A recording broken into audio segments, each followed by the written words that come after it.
We're doing a giveaway with prizes from our sponsors just for you guys. To be in for a chance of winning, all you have to do is like the video, drop us a comment down below, and make sure you're subscribed to the channel. We've got some great prizes, so be sure not to miss out. This episode is sponsored by Killer Ink, Solo Coffee, Bristol CBD, and Disturbia. Do I look rough on this bet? I'm very concerned that I've worn these pants high and they're just riding up. Well, if you're going to get a full shot of cock and ball here, guys. Well, that's going to make the ratings go crazy. I don't think it will. Oh, I love getting tattooed, you know. It's weirdly like almost like a chapter. Yeah, but like you remember what you were doing at the time, or... Exactly. Does that mean, what does it mean? Nothing really means anything. That's my favourite musical. That's my mum and dad's handwriting. I'm obsessed with Marmite. Like, there's not really a theme. You're a Marmite girl. I don't trust people that don't like Marmite. Right? Sometimes the most offensive jokes are the fucking funniest. I kind of think as long as I'm not punching down, if there's someone in, say, in a wheelchair, oh God, I'll rip the fucking shred out of the dress they've got on, but I would never want to say something about the disability because they can't change that. You can poke fun at people who have the same... Oh my God, absolutely. I use the word faggot religiously in my show. But if like a straight man in the street said it, I'd be like, where's the police? I hate crime. So let's start off by talking about your incredible career. Oh, bless you. For one, you're a multifaceted being, which is so impressive. I'm getting embarrassed. Go on. I was watching your first audition Oh my for God, don't. Britain's Got Talent. I look a right cunt. But Rocky Horror Picture Show is also one of my favourite. I'm obsessed. Obsessed. Yeah. Frankenfurter was like, you know when you get your first like tingles? Little awakening. Yeah. I was like, what's going on? Yeah. Who is that? Why is he making my body feel like this? Yeah. Honestly, your voice though Thank you. blew me away. And then obviously you went on to win. RuPaul, yeah, that was nuts. How did the two experiences like differ? Because they're both huge kind of like mountains to climb, if you like.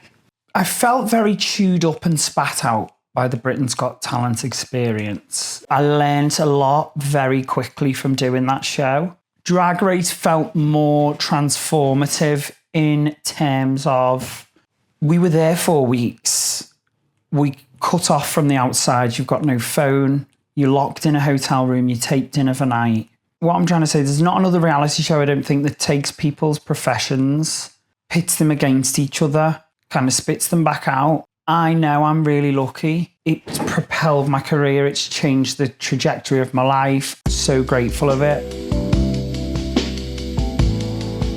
And how did the performer, the drag queen Danny, how did she come about? I started on the clubs of Canal Street. It's the gay area of Manchester. It's Queer as Folk set there. There's a brand new Russell T Davies thing being filmed right now set there. So I watched Queer as Folk, seen this twink getting rimmed in a penthouse and thought, I want to get rimmed in a penthouse. Right. I'm going to follow my dreams. Yeah, I'm going to follow my dreams. I started flyering for the clubs. Then I got a bar job. And then I saw a drag queen's wages on the side and I was like, why is she getting 180 quid and I'm getting 80?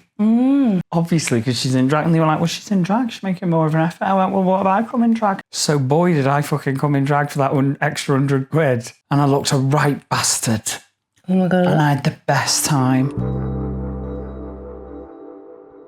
For me, drag's never been a character. You know, the fancy conservatory on the back of your mum's house. It was just a little added extra, the cherry on top. Growing up as a little gay, you know, we had to move from Liverpool because I was so badly bullied. For me personally, school, I was a bit of a weirdo and I took myself away. Did you always stand up for yourself? Yeah, I did actually. And it was like you get in more trouble that way. 100% relate to that. So you ended up moving out of Liverpool because it got so bad? Yeah. This guy came into my class and asked the teacher for some sellotape and pins for another teacher.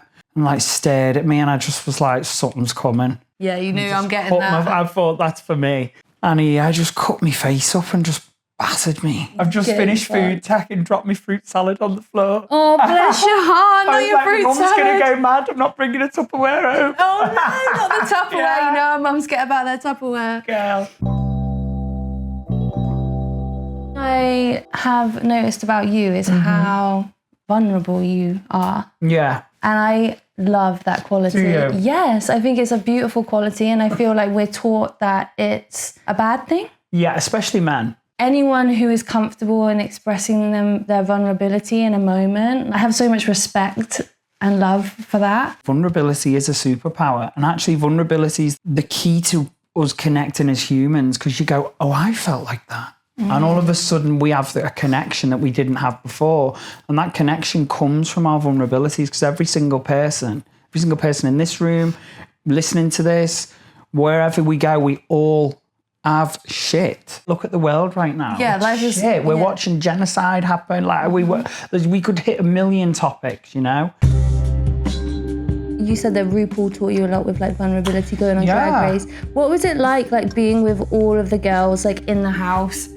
At the time, like it just felt like a real dream come true. Like in this world of drag, 24/7, 7 days a week for a month, I would never do it again. Did you do an All-Stars or something like that? I still speak to Jombas a lot. I see Cheddar a lot. We have a group chat that's still alive and well. You know, we're not hanging out like we're busy mates, and that's not me being like shady or trying to... No, it's everyone's got their own lives. They didn't have lives together before they went on the show. So yeah, no, it makes total sense. Kind of the same post Big Brother as well. Like, I still speak with Chesney a lot. Chesney Hawk's texting me in the middle of the night. That is... It's quite camp, isn't it? That's sick as fuck. It's quite camp. That is amazing. Just to be able to say that. Chesney Hawk's just texted me, babe. Yeah, you know what I mean? It's quite camp, and he's so lovely.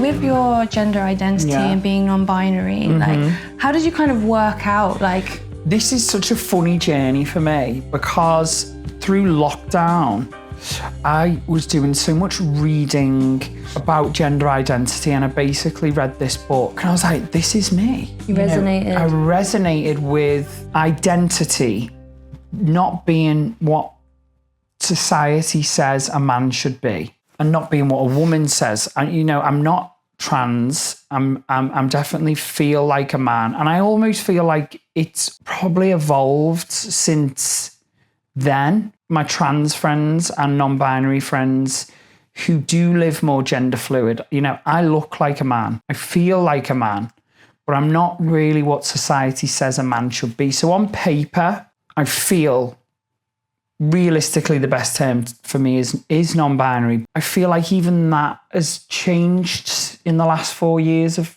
what the world sees as non-binary. And I feel like what happens a lot is, and especially on like TV sets and in places where people are a bit more aware or woke or whatever word you want to use, people then go, oh, Danny's going to come down in a minute, and he said, and they really like, they want to get it right for me. But then I also feel like that sometimes makes me like, oh God, I feel so awkward. I present as a man, you can call me a man. And I call myself he all the time. And like, even my boyfriend has people like, will call me he, and then like fans at a meet and greet will be like, correct him and be like, they. And he's a bit like, yeah, or he, or cunt. or pain in the ass or whatever. I'm not kind of distancing myself from that, but I feel like non-binary now has more of a meaning for people who really go out day to day and don't fit the gender norms. I do. I feel like to say I'm non-binary almost takes away from other people's journey who suffer being non-binary, or does that make sense? Yeah, absolutely. Yes, on paper, I'm non-binary. It's not something I go out the way to talk with everyone about these days. It's out in the world because as I was discovering it myself, I was like chatting about it on the podcast. I think I feel this way. I live my life quite publicly. I look like a boy, call me he. If I'm in drag and I look like a girl, you better be calling me she. Everybody in the world at some point in their life suffers with the mental health. Oh, because 100%. It's health.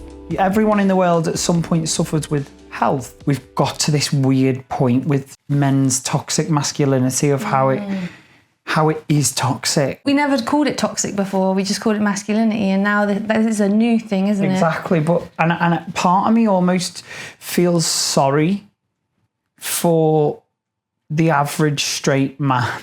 I feel like men and women both forget, like, we are built of both. We are both feminine and masculine at the end of the day. Like, I'm a woman and I'm born a woman, but I have a masculine energy to me and there's a masculine side to me. Everyone does. I had a very, very dear friend called Norm who passed away, unfortunately. He came up in America as a graffiti writer and a tattoo artist.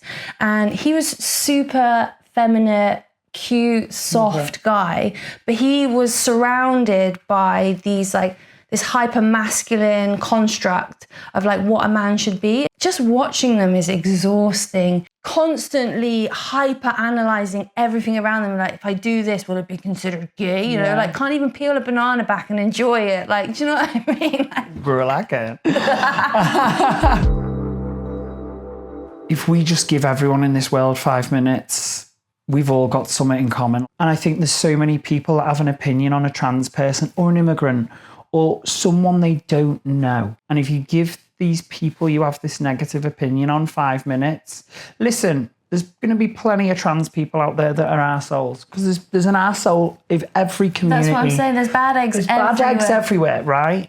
If you put a human face to someone and get to know their story, I think we'd find it a lot harder to want to be ripping rights away from people. We have people like J.K. Rowling who masquerade it as women's rights, which is so super important. But as a woman, I do not condone another woman using the struggles of being a woman as a way to discourse and push another marginalised group even further down. Words out my mouth, you know, and it's sad to me. So I just think if we all could just learn a bit and just give each other a bit of breathing space. These are delicious. I always was dubious about vegan sweets, and I don't know why. Do you know what? I'm not really a Haribo fan with the texture. It's too much. The vegan sweets are more like gooey, and I enjoy the texture more. But these are great because they've got a load of CBD in them as well. I assume the sugar's good for when you're being tattooed, right? Absolutely. I love anything cherry. They were always my favourites in the pick and mix. So let's talk about your tattoos a little bit, Yeah. because you have a beautiful collection. Do you like them? I really like them. I like a lot of animals, plants, earthy stuff. There's other things mixed in. Are you into nature in real life? Like, do you like going walking, hiking? I don't like walking because it's physical exercise, but I like being out in nature. Yeah. I like to go out into nature and then stay be there. still. Yeah. And I see you've got a Lee Barry tattoo as well, right? I love Lee Barry. He was just one of the first artists, if you will, that I started to actually study in uni. And that was my first introduction into drag. Isn't necessarily female impersonation. It can be anything. You can be a club kid, you can be Tranimal, you can be a ballerina wearing a big bulb on your head. You can be a hippo ballerina with a bulb on your head that's, you know, got bricks for feet. Whatever your imagination can think of, there's the limit. We wanted to ask you about the documentary appearance you have coming up with the Vivienne. It was emotional, mate. I'm sure. We were close, and then it's funny because we were two friends that never really let the industry come between us. That's a beautiful Despite, you know, maybe people's managements wanting that at times. You're some of the biggest faces of Drag Race UK. Against each other. You're gonna pit you against each other, yeah. And the thing is as well, I'll be honest, like the way I always see my drag, I've always felt very in my own lane. The Viv was one of the only other people in the industry that, you know, had a lot of the strings to the bow that I have. You know, she could act, she could sing, she was funny, she can perform, and there are a lot of the things I can do. And our trajectories were very similar, so I kind of don't have that friendly, sisterly rival that's also an inspiration. There is a piece missing. It just was such a stark reminder of like, don't wait till your mates are dead to tell you how much you love them. I know that's really deep and dark, but like we should be celebrating people. For me, I just hope she's remembered for the amazing work that she's done. Absolutely. You know, and the impact she had on so many people. She had such a huge impact on people. Just like yourself, super multifaceted, super talented being, you know. And girl, she was a right fucking laugh. I bet. So you're all done, babe. Thank you so much. I can see her. I love her. I love the little eyelash. And I love that you've just done this stick and poke. We have to name her. So thank you so much for coming down. Thank you. I really appreciate you. I appreciate you. And it's a very nice studio, by the way, so thank you for having me. Oh, thank you. Well, we have been blessed by this beautiful lady called Esther who has let us use her space. It's called Sacred Art, and it's in the heart of North London if anyone wants to come down and check it out. Thanks, Esther. Thank you, Esther, sweetie. Oh, I don't want it to end. I've had such a nice day. Love you, babe. Thank you for being so open and honest. I really appreciate You're a lad. you. Should we go and have a vape and a smoke? Oh, outside? girl, of course we You are. want a vape?